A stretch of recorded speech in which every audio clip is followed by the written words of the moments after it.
প্রচুর ল্যান্ড পড়ে রয়েছে, প্রচুর, কিন্তু কোনো লোক নাই কাজ করার মতো।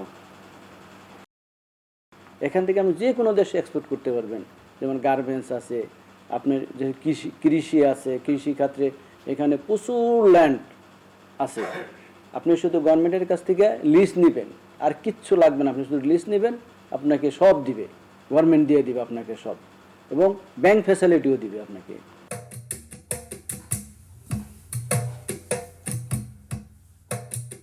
সেনেগাল ইতিহাস, ঐতিহ্য ও সততার এক অনন্য দেশ।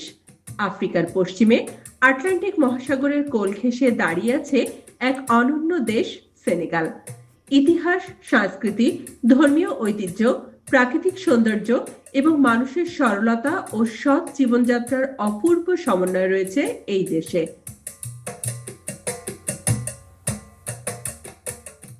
সুপ্রিয় দর্শক, আপনারা দেখছেন পশ্চিম আফ্রিকার দেশ সেনেগাল নিয়ে নির্মিত বিশেষ তথ্যচিত্র। সেনেগাল ঘুরে এসে এই তথ্যচিত্রটি বানিয়েছেন আমাদের নিউজ এডিটর শেখ মহিদুর রহমান বাবলু, আর আপনাদের সাথে আছি আমি কাজী তাহিয়া সুলতানা। সুপ্রিয় দর্শক, টিভি-19 এখন সেনেগালের রাজধানী ঢাকারে।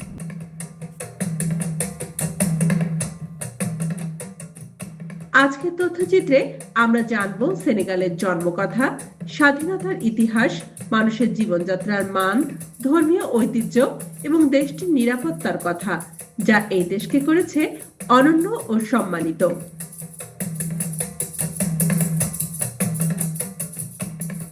এই দেশে আপনি নিরাপত্তার জন্য বেস্ট একটা দেশ। এদেশে 95% মুসলমান, এবং এই দেশে আপনার প্রত্যেকটা দোকান বলেন, প্রত্যেকটা মার্কেট বলেন, বা যেখানে বলেন, সবাই মহিলারা কাজ করতেছে। এখানে সব মহিলারা কাজ করে, এবং এই দেশে আজ পর্যন্ত, আমি 25 বছর ধরে এই দেশে, আজ পর্যন্ত আমি শুনি নাই কোনো একটা মেয়ে এই দেশে ধর্ষণ হয়েছে বা ধর্ষণ করে তারে খুন করছে।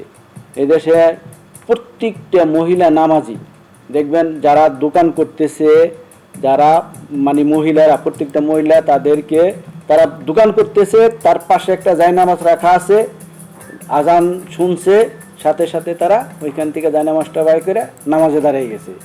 এত ধার্মিক এরা।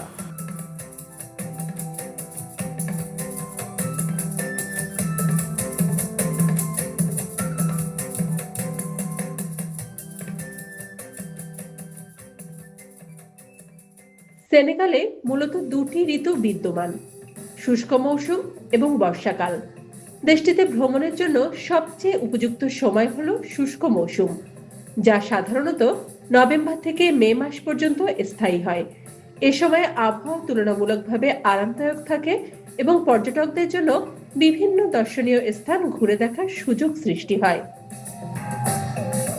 ফেব্রুয়ারি মাস থেকে সেনেগালে ধীরে ধীরে তাপমাত্রা বৃদ্ধি পেতে শুরু করে।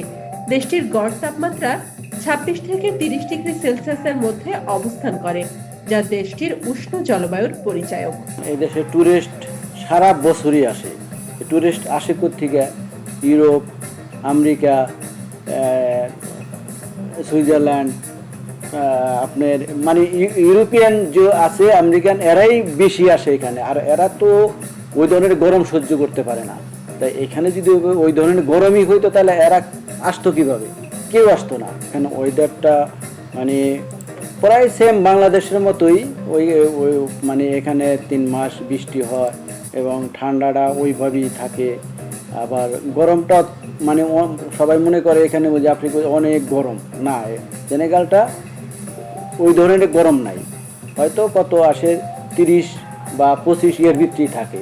এদেশের ওয়েদারের কথা যদি বলি, এদেশের ওয়েদার বাংলাদেশের চাইতে ভারী, মানে অনেকটা পার্থক্য নাই, সিমিলারই বলা চলে। আপনার এই যে বাংলাদেশে যখন এখন গরম গরম আবার বৃষ্টি নামছে, এখানেও সেম। আবার বাংলাদেশে যখন আপনার ডিসেম্বর টু মার্চ বা নভেম্বর টু ফেব্রুয়ারি এরকম শীত পড়ে, এখানেও এইরকম টাইমে শীত পড়ে। শীতও যে অনেক বলবো বেশি পড়ে তাও না, আবার গরমও যে অনেক বেশি পড়ে তাও না। এত নিরাপত্তা এই দেশে যে 10টা 11টার পরে মানুষ বাইরে ঘুরতে বাইরে, তাদের কোনো মানে টেনশনই নাই যে আমি এখন বাইরে যাবো, আমার কি কেউ কোনো কিছু করবে কি না, নাকি এখানে ওই টেনশনটা কারো ভিতরে নাই। আমাদের কোনো বিল্ডিংয়ের ভিতরে কোনো পার্কিং নাই দেশে, সব রাস্তার পাশ দিয়ে আমরা গাড়ি পার্কিং করে রাখি। BMW, মার্সিডিজ, যত বড় বড় দামি গাড়ি আছে সব আমার নিজের গাড়ি, আমাদের 3-4টা আমাদের নিজের গাড়ি, আমরা বাইরে সব ফালাই থেকে দিছি। মানে আজ পর্যন্ত আমি দেখি না এখানে এই ধরনের কোনো কিছু দুর্ঘটনা ঘটছে, আমার চোখে পড়ে নাই এখনো। যেমন আমাদের দেশে আমরা যদি রাস্তাটা হাঁটি 10 মিনিট পর পর আমার পিছনে পকেটে হাত দিতে হয় যে আমার মানি ব্যাগটা আছে কিনা। এই দেশে আপনি সারাদিন হাঁটেন, সারাদিন দৌড়ান, কেউ আপনার মানি ব্যাগ তো দূরের কথা, আপনি কেউ চাইও দেখবেন আপনার কাছে কি আছে। একবার ভিজিট করে দেখেন, আপনাদের অবশ্যই অবশ্যই ভালো লাগবে। এই জিনিসটা আমি গ্যারান্টি দিব আপনাকে।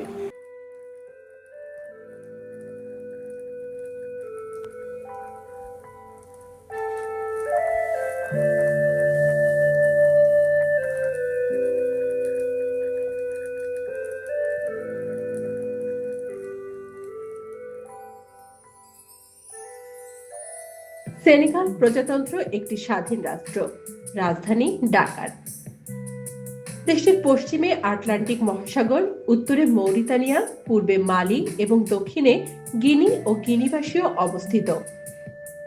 মজার বিষয় হলো সেনেগালের পেটের মধ্যে অবস্থান করছে ছোট্ট আরেকটি দেশ, গাম্বিয়া।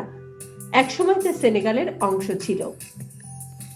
সম্ভাবনাময় দেশটির বর্তমানে 14টি প্রশাসনিক অঞ্চলে বিভক্ত।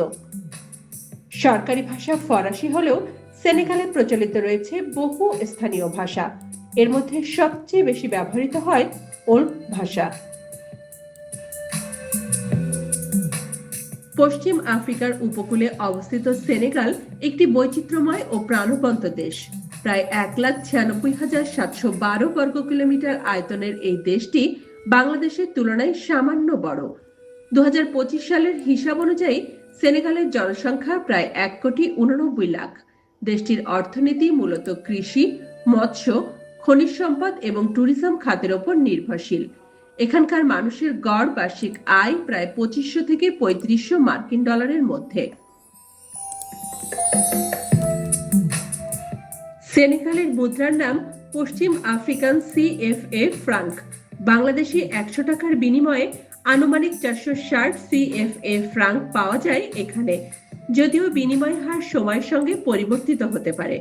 খেলাধুলার ক্ষেত্রে সেনেগালবাসীর আবেগের কেন্দ্রবিন্দু ফুটবল। আন্তর্জাতিক অঙ্গনে দেশটির ফুটবল দল আফ্রিকার অন্যতম শক্তিশালী দল হিসেবে পরিচিত। পাশাপাশি ঐতিহ্যবাহী কুস্তি বা রেসলিংও সেনেগালের সবচেয়ে জনপ্রিয় খেলাগুলোর একটি, যা দেশটির সংস্কৃতি ও ঐতিহ্যের সঙ্গে গভীরভাবে জড়িয়ে আছে। প্রকৃতির অপরূপ সৌন্দর্য, বর্ণিল সংস্কৃতি এবং তুলনামূলকভাবে সন্তোষজনক আইন শৃঙ্খলা পরিস্থিতির কারণে সেনেগাল আজ আফ্রিকার অন্যতম আকর্ষণীয় পর্যটন গন্তব্য। প্রতি বছর প্রায় 22,60,000 পর্যটক ও ভ্রমণপ্রেমী এই দেশে ভ্রমণে আসেন। সমুদ্র তীরের মোহময় দৃশ্য, ঐতিহাসিক ঐতিহ্য এবং স্থানীয় মানুষের প্রাণবন্ত জীবনযাত্রা সেনেগালকে বিশ্ব পর্যটনের মানচিত্রে একটি বিশেষ স্থান করে দিয়েছে।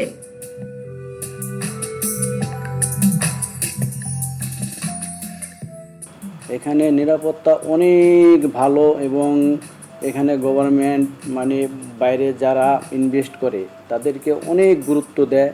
এবং যেমন আফ্রিকার কথা শুনলে অনেকেই চিন্তা ভাবনা করে, কিন্তু আমি কিন্তু পুরো আফ্রিকার কথা বলতেছি না, আমি সেনেগালের কথা বলতেছি। যে সেনেগাল আফ্রিকার ভিতরেই। আফ্রিকার নাম শুনলে সবাই নেগেটিভ মনে করে যে আফ্রিকা অনেক খারাপ বা অনেক মারামারি কাটাকাটি আছে, কিন্তু সেনেগাল আজ পর্যন্ত, আমি প্রায় 25 বছর এখানে, আমার সামনে আজ পর্যন্ত আমি দেখি নাই কারো একটা কেউ থাপড় দিছে। এই জিনিসটা আমার সামনে পড়ে নাই আজ পর্যন্ত। এই আফ্রিকাতে এই সেনেগালটা এত শান্ত এবং এত ভদ্র, ওরা বলার মতো না। আর ওদের কালচার যদি মানে মানুষ যদি দেখে, মানে এখান থেকে যাওয়ার পরে সবাই বলবে না কোনো একটা দেশে গেছিলাম, তাদের কাছ থেকে কিছু শিখাইছি আমরা। এই আফ্রিকা এত ভালো এরা।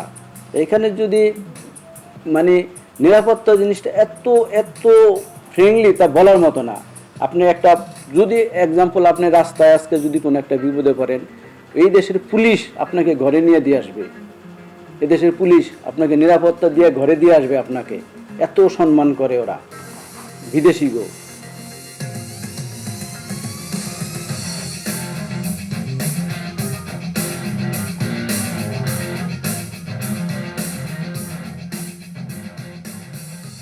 সেনেগালের মানুষের জীবনযাত্রায় আজও জীবন্ত রয়েছে এক অনন্য ঐতিহ্য। এখানে পরিবারের সদস্য, বন্ধু বান্ধব, আত্মীয় স্বজন, কর্মচারী, পাড়া প্রতিবেশী এবং অতিথিরা একটি বড় প্লেটকে ঘিরে একসঙ্গে খাবার খান। খাবারের এই সম্মিলিত আয়োজন শুধু ক্ষুধা নিবারণের মাধ্যম নয়, বরং একটি পারস্পরিক ভালোবাসা, সম্প্রীতি এবং সামাজিক বন্ধনের এক গভীর প্রতীক। এই দেশের সংস্কৃতিতে খাবার ভাগ করে নেওয়া মানেই একসঙ্গে জীবনকে উদযাপন করা। ড্রাইভার আছে, কাজের মেয়ে আছে, মালিক আছে, মালিকের মেয়ে আছে বা ছেলে আছে, দেখবেন সবাই একটা প্লেটে খাবার নিছে, নেওয়ার পরে ওই কাজের মেয়েটা একটু কাজ করতেছে, ওর জন্য অপেক্ষা করবে, ও আসবে একসাথে খাবে। ড্রাইভারটা গাড়িটা পার্কিং করতেছে, ও আসবে, তারপরে একসাথে সবাই এক প্লেটে খাবে। এই দেশের কালচার।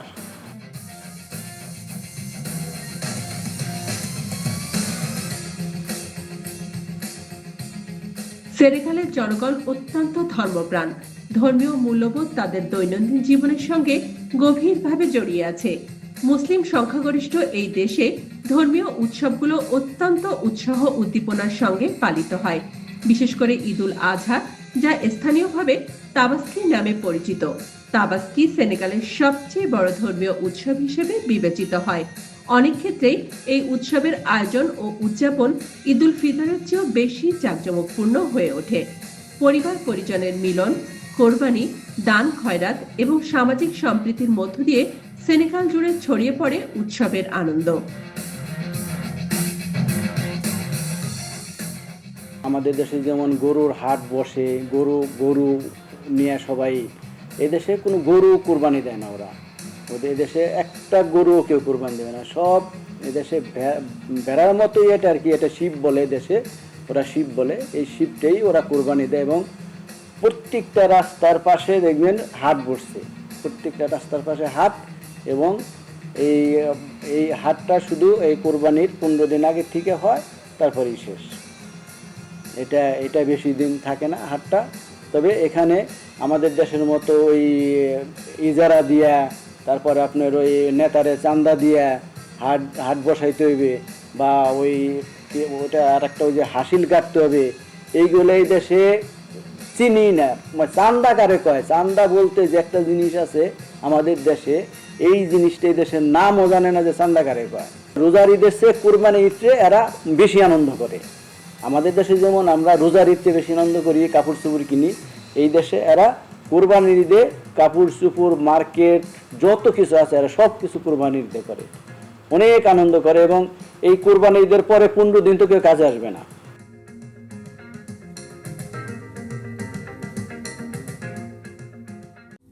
সেনেগাল নামটি কিভাবে এলো, এ নিয়ে রয়েছে একাধিক মতামত। জনশ্রুতি অনুযায়ী 15 কিংবা 16 দশকে পর্তুগিজ অভিযাত্রীরা এখানে এসে স্থানীয় জেলেদের কাছে এলাকার নাম জানতে চাইলে তারা বলেছিল সোনুগাল, যার অর্থ আমাদের নৌকা। পর্তুগিজরা শব্দটির অর্থ বুঝতে না পেরে পুরো অঞ্চলটির নাম দিয়ে দেয় সেনেগাল। আরেকটি জনপ্রিয় ধারণা হলো দেশের নামকরণ হয়েছে সেনেগাল নদীর নাম অনুসারে। ইউরোপীয়দের আগমনের আগে এই অঞ্চল বিভিন্ন আফ্রিকান রাজ্যের অধীনে ছিল।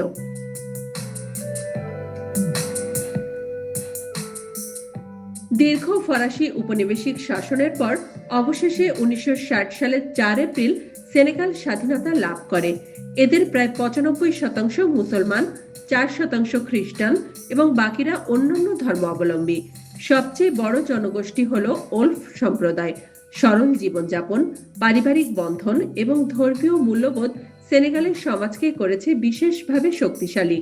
স্বাধীনতা দিবস সেনেগালের জন্য শুধু রাজনৈতিক নয়, ধর্মীয়ভাবেও অত্যন্ত গুরুত্বপূর্ণ। স্থানীয়ভাবে প্রচলিত বর্ণনা অনুযায়ী স্বাধীনতা দিবসের অনুষ্ঠানে রাষ্ট্রপতি ও প্রধানমন্ত্রীর উপস্থিতিতে গণহারে কোরআন তেলাওয়াতের আয়োজন করা হয়।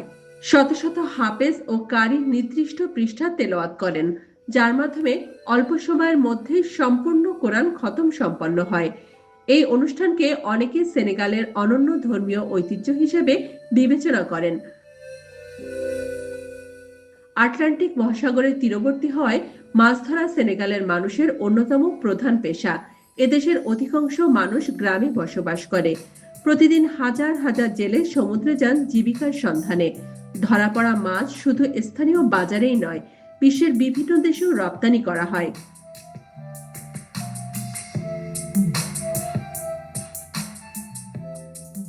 দেশটিতে প্রচুর আম ও চীনাবাদাম উৎপাদিত হয়। অপার সম্ভাবনার দেশ সেনেগালে কৃষিকাজের জন্য বিস্তীর্ণ জমি রয়েছে, তবুও কৃষি এখনো পুরোপুরি বিকশিত হয়নি। সেনেগালের মানুষের জীবনযাত্রা তুলনামূলকভাবে সহজ সরল।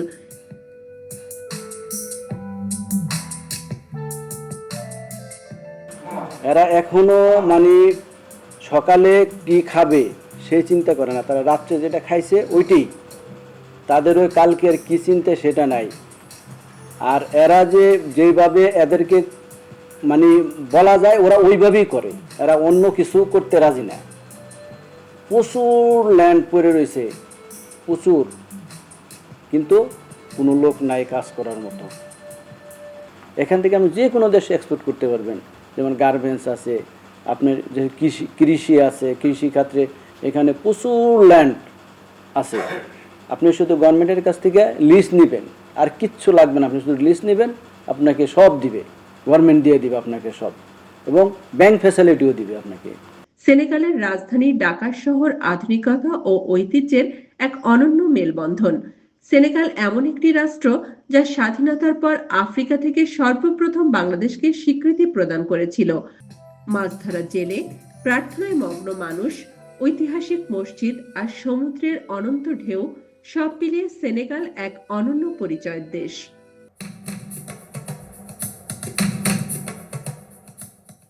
সেনেগালে বাংলাদেশি প্রবাসীদের সংখ্যা তুলনামূলকভাবে অনেক কম।